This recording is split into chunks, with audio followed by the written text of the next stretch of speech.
Greg, family members of Robert C. Jones say the 80-year-old man was brutally murdered yesterday in his home, overwhelmed with flames, just hours later.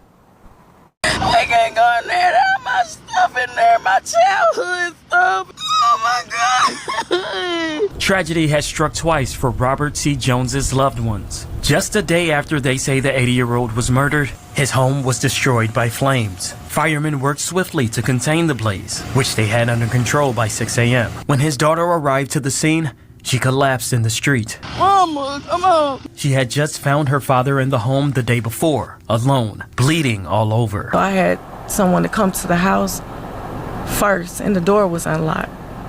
So that already was alarming, because my daddy not gonna leave the door unlocked, and nobody was in the house.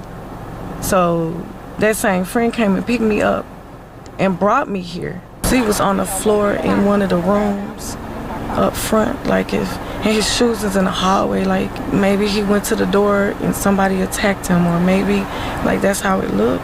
He bled out, he bled to death. Fearing retaliation from unknown killers, Jones's daughter did not want to show her face on camera. She says she thinks the fire was a deliberate act to erase evidence. By the house being burnt up hours later, I don't know what happened, but it looked like somebody did this. It looked like somebody trying to cover something up. Jones's granddaughter also wanted to remain anonymous, but she shares the family's devastating loss. She calls this destroyed home the family house. It's the biggest house in the family.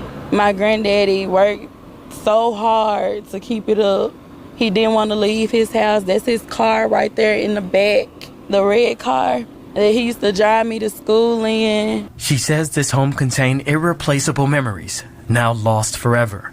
I just walked through there yesterday when I was trying to clean up the blood and stuff. I saw my first Bible that my granddad bought me, my tricycle that I wanted to give to my daughter. This is our only family house. Every memory you can think of is here. After being in the middle of this street screaming for my granddaddy and watching them carry his body out, now I come back and they done burnt this house down.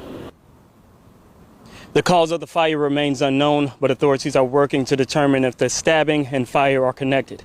For your news leader in South Memphis, I'm Selph, WREG News Channel 3.